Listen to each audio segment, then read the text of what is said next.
경제 신문을 읽어줘. 24년 7월 22일부터 7월 26일까지. 부동산 영등포 광동도 신고가 집값 상승세 확산, 랜드마크 신축 단지 주도, 강남 3구 마용성에 이어 최고가 넘어선 거래 속출, 서울 매매 7,000건 넘을 듯. 서울 강남에서 시작된 아파트 급등세가 마, 용, 성 등 한강벨트를 넘어 서울 전역으로 확산하며 신고가 계약이 잇따르고 있다. 22일 부동산 빅데이터 업체 아실에 따르면 서울 양천구 목동 신시가지 7단지 아파트 저용면적 74제곱미터는 이달 20억 5천만원에 거래돼 신고가를 기록했다. 문재인 정부 당시 집값이 급등했던 2020년 12월 7일권 18억 5천만원보다 2억 원가량 더 뛴 것이다. 부동산 플랫폼 직방이 국토교통부 실거래가를 분석한 바에 따르면 6월 아파트 서울 신고가 거래는 9.3%로 1월 8.3%보다 1%포인트 늘었다. 고종환 원장은 강남과 마용성 지역을 넘어서까지 신고가 거래가 나오는 상황은 굉장히 심각하게 바라봐야 한다며 일부 지역에서만 국한된 잔등락으로 보는 것은 굉장히 안이한 시각이라고 지적했다. 이어 조만간 내놓을 대책엔 전세가 안정시킬 단기 공급 대책이 확실하게 제시되어야 한다고 조언했다. 6월 서울 아파트 매매 거래량의 7,000건 돌파가 확실시된다. 서울 아파트 거래량이 7,000건을 넘어선 건 2020년 12월 이후 약 3년 6개월 만이다. 다음 불붙은 서울 집값 서초 가장 먼저 역대 최고가대로 2022년 전고점과 비교해보니 성동 99.4%, 송파 98% 회복, 노도강 80%대로 가장 느려. 서울 6월 신고가 거래 122건, 서울 아파트값 18주 연속 상승, 정부 1차 부동산 점검 TF 개최, 주택 공급 획기적으로 늘릴 것. 서울 아파트값 상승세가 심상치 않다. 최근 매주 상승폭을 키워가더니 서초구에서 문재인 정부 시절의 최고점을 돌파했다. 곧 송파구, 성동구, 강동구, 용산구 등 이어 아파트값을 모두 회복할 모양새다. 신축 공급 부족 우려가 매수세를 크게 자극하고 있다는 분석이다. 서초구 아파트값은 최근 3주간 매주 0.4%포인트 이상 오르는 등 빠른 속도로 오르고 있다. 서초구 반포동 아크로리버파크 저용 59제곱미터가 지난 2월 25억에서 6월 30억 5천만원으로 약 4개월 만에 5억 원가량 뛰었다.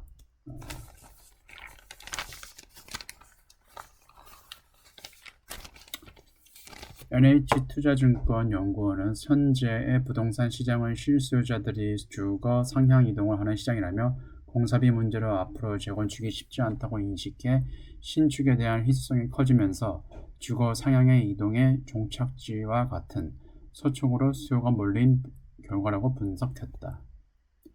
한편 수도권 집값 상승세가 심상치 않자 정부가 결국 주택 공급을 획기적으로 확대하기 위해 사용 가능한 모든 정책 수단을 원점에서 재검토하겠다고 밝혔다. 박상원 국토부 장관은 지난 18일 제7차 부동산 계획에서 주택 공급 조기와 수도권 추가 택지와 말같지도 않은 얘기 하는 것 같은데. 다음 경제, 금융, 주식 등 큰손 쓸어 담은 스타채권 2년새 30% 수익, 금리 상승 시기 가격 급락 틈타, 액면 금리 1%대 저쿠폰채 매수, 시중 금리 떨어지자 대거 차익, 채권 매수, 채권 개미, 순매수도 역대 최대. 공포의 채권을 매수한 슈퍼리치의 전략이 통했다. 시중금리가 급등한 2022년 하반기 저쿠폰 채권을 쓸어 담은 고액 자산가들의 평가 수익률은 최대 30%에 달한 것으로 나타났다. 24일 금융투자업계에 따르면 개인 투자자들이 이달 초 기준 가장 많이 보유한 국채는 국고 20-2 30년물로 보유 가치가 4조 1,300억 원에 달하는 것으로 나타났다.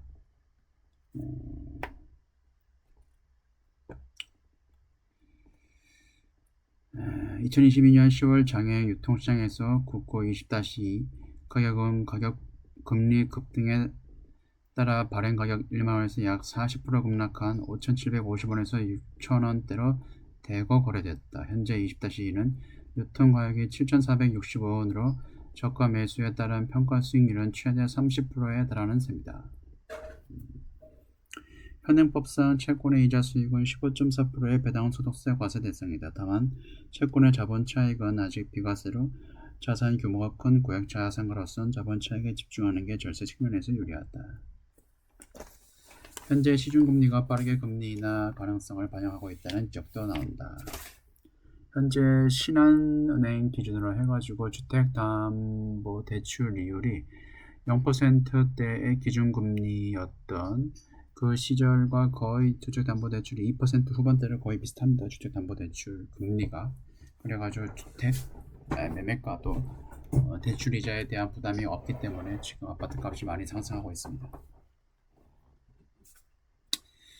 다음 빅테크발 빅숏 한국 반도체 검은 목요일 미국 M7 폭락 국내 증시 영향은 하이닉스 주가 20만원 붕괴 외국인 매도에 9% 곤두박질 삼성전자도 2% 가까이 하락 한미반도체 등 소부장 직격탄 하이닉스 같은 경우에는 2분기 실적이 거의 5조 몇천원이고 사상 최대를 달성을 했는데도 불구하고 안 좋은 소식이 있는 것 같아요. 왜냐면은 지금 송명섭 연구원 증권 CEO인지 모르겠는데 어저께인가 그저께 3%에 나와가지고 미국 엔비디아의 삼성전자가 HBM3E를 공급을 현재는 못하지만은 만약 공급을 하게 되더라도 그러면은 수요 최대량보다 오히려 공급량이 더 많을 수 있기 때문에 하이닉스 측면에서 상당히 그 이윤을 깎아먹는 거죠. 그래가지고 공급량 과다를 해가지고 하이닉스 주가가 그걸 반영해가지고 하락을 한 것 같습니다. 사상 최대 이익을 냈는데 주가는 한 9%, 8% 하이닉스 주가가 지금 현재 우리나라에서 두 번째 시총 2위인데 하락한다는 건 말이 안 되는 거죠. 미국인이 먼저 잘 알고 있었던 것 같아요. 매그니피센트 7이 아니라 미저러블 7. 미국 주식시장을 이끌었던 7개 테크 주식이 24일 폭락하자 윌스트리트저널은 이렇게 설명했다. 이날 나스닥 100 지수가 2022년 이후 가장 큰 폭인 3.65%를 폭락하면서 기술주 투자 심리가 크게 꺾였다. 여기에 필라델피아 반도체 지수가 5.41% 하락하자 한국 반도체 기업들은 미국 테크주보다 더 큰 급락세를 보였다. SK하이닉스는 역대 최고 분기 매출을 발표했지만 장중 19만원 선이 깨졌다. 이날 하이닉스는 8.87% 하락했다. 나스닥 지수가 3% 이상 하락을 하면은 일단은 제가 만든 매뉴얼 상에서는 다음날 국장 인버스를 시장가로 매입을 하고 그 다음에 일단은 지켜보는 그런 매뉴얼을 제 스스로 만들어 놨습니다. 다른 분이 그렇게 만든 것도 참조를 해가지고. 이날 미국 빅테크와 한국 반도체 주가 급락한 원인은 구글의 콘퍼런스콜에서 나온 인공지능 수익화 지원 우려였다. 그동안 글로벌 반도체 기업들은 빅테크의 AI 투자 규모에 힘입어 실적 상승을 이어갔다. 그러나 구글이 AI 투자가 바로 수익 증가로 연결되지 않을 것이라고 시사하자 피크아웃 우려가 고개를 든 것이다. 이것 때문에 거의 구글이 5% 하락했고 또 3% 주가 하락했습니다. 지금 고점 대비 약 15% 정도 하락을 했어요.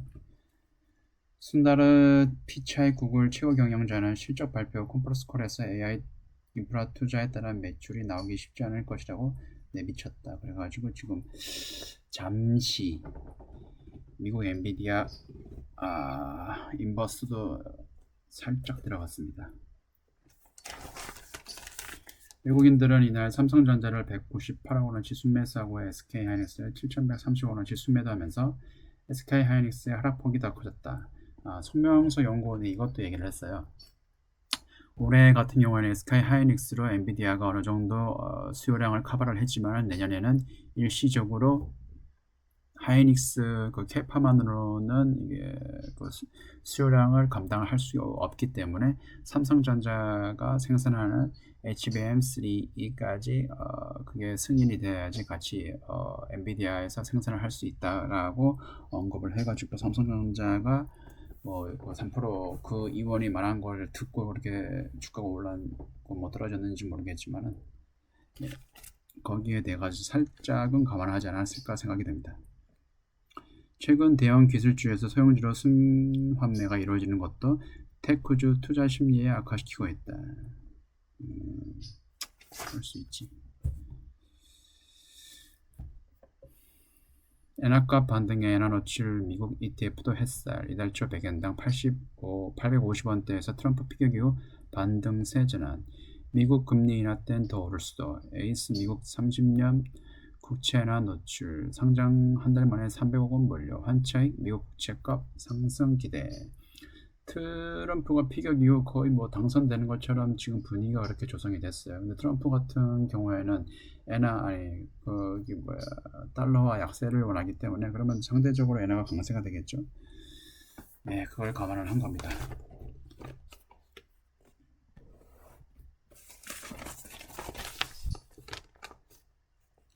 이달 초 역대급 가치 하락을 기록한 엔화가 재반등하고 있다. 엔화는 심리적 저항선으로 여겨졌던 달러당 160엔까지 뚫며 가치가 하락했고 원엔 환율도 100엔당 850원대까지 추락한 이후 880원대로 올라섰다. 한동안 더 약세를 보일 수 있다는 분위기까지 감지됐으나 도널드 트럼프 전 미국 대통령의 피격 사건이 이후 강달러와 엔화 약세 등 문제시하면서 반등하기 시작했다. 이어 엔화로 미국 장기채에 투자하는 성장지수 펀드 ETF 수익률도 반등하고 있다.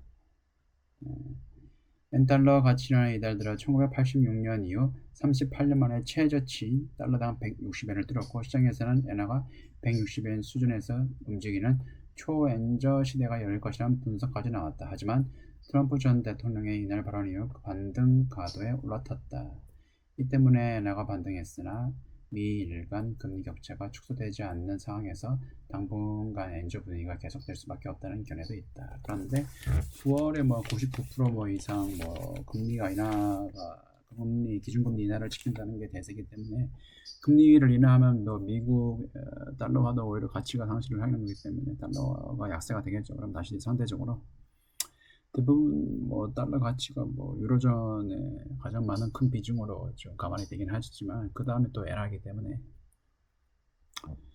한편 일본 엔화로 미국 장기채에 투자하는 ETF는 올 들어 두 자릿수 수익률이 하락하는 고전하다 이달 들어 다시 3% 상승하면 반전의 기회를 만들고 있다. 저 같은 경우에도 엔화로 환전을 해가지고 여기 관련된 이 ETF를 매입을 했고 또 반은 미국 엔화가 당분간 또 약세가 될 거라고 생각해가지고 일본 기업들의 주식이 상당히 많이 상승을 했어요. 그래서 그저께인가 상당 부분 수익을 하고 수익 실현을 했죠. 그래가지고 다 전량 매도를 했습니다. 거기에 대해 가지고 수익 실현하고 전량 매도를 했습니다.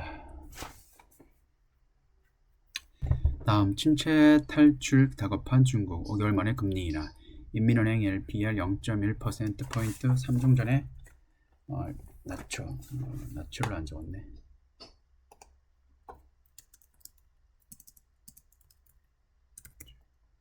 3중 전에 부양책 제시 못하고 저성장 우려 계속 확산되자 동결 예산 깨고 유동성 공급, 내수 소비 끌어올리기 총력. 중국이 사실상 기준금리인 대출 우대금리 LPR을 5개월 만에 또 인하했다. 올해 2분기 경제 성장률이 시장 기대를 크게 밑도는 등 성장 둔화에 대한 우려가 커졌기 때문인 것으로 풀이된다. 하지만 인하폭이 크지 않은 데다 부동산 시장 침체, 내수 소비 부진이 좀처럼 해소되지 않고 있어 추가 부양책이 필요하다는 목소리가 나온다. 중국인민은행이 LPR 금리를 인하한 것은 5개월 만이다. 경제 성장을 촉진하고 실물 자금 조달 비용을 낮추기 위해서다. 각종 경제 지표가 안 좋게 나오면서 지난 15일에서 18일 중국 공산당 제20기 중앙위원회 제3차 상중전에서 대규모 부양책이 제시될 것이라는 기대가 모아졌지만 변동이 없었다는 얘기예요. 부동산 시장 구조 조정과 지방정부 부채 완화할 수 있는 조세 재정개혁 조치를 시사했고, 별 내용 없습니다.